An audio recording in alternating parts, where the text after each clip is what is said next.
There is something very strange about happiness. The happiest people often don't spend much time wondering whether they're happy or not. Meanwhile, many people constantly think about their lives, constantly evaluate them, constantly check whether they're on the right path. And somehow, they end up feeling less satisfied. It sounds contradictory, but psychologists have found that one of the most common mistakes people make is turning life into a continuous test.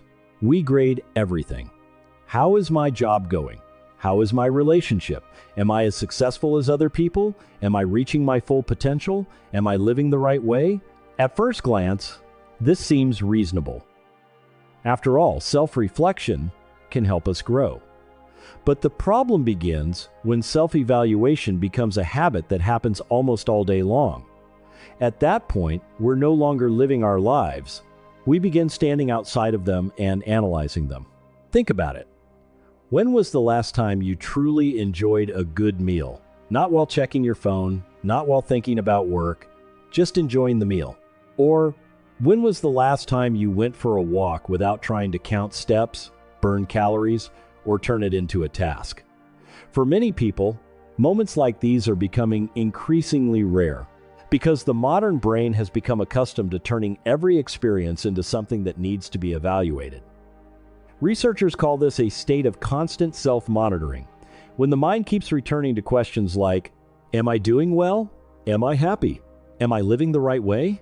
What's interesting is that the harder we try to answer these questions, the less present we become with what's actually happening. And this is where the problem begins. Neuroscience shows that the brain operates in two very different modes. One system is involved in analysis, evaluation, and thinking about ourselves. The other is involved in direct experience. When you're completely focused on an interesting conversation, when you're playing a sport you love, when you're doing something that makes time seem to fly by, you're usually not thinking about yourself, you're experiencing.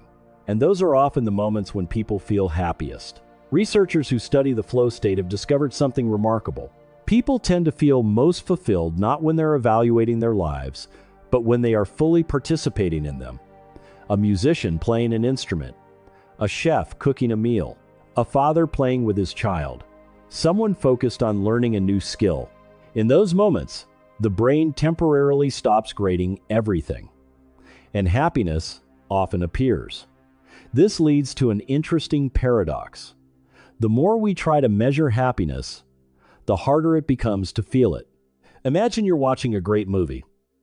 If every 5 minutes you ask yourself, am I enjoying this movie? Am I enjoying it enough? There's a good chance you'll enjoy it less. Life works in much the same way. Many people spend so much time checking whether they're happy that they forget to actually live. This doesn't mean you should never reflect on yourself. Self-awareness is still very important, but there's a big difference between occasionally reflecting on your life and constantly standing outside of it to evaluate it.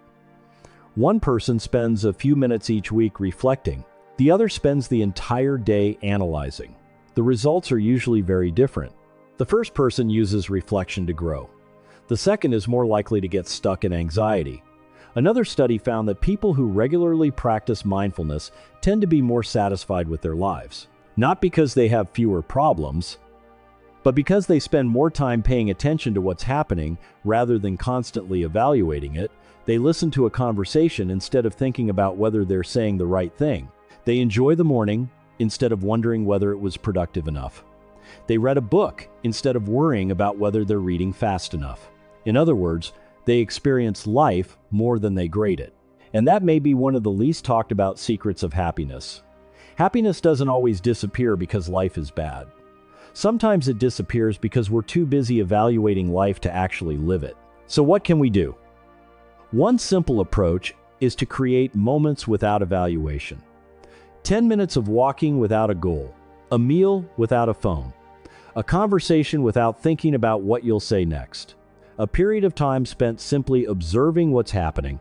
At first, this may feel uncomfortable because the brain is used to analyzing. But over time, you'll notice something. The moments that make life memorable are rarely the moments that receive the highest score. They're the moments that were experienced most fully. Today, we've talked about a mistake that many people make every day.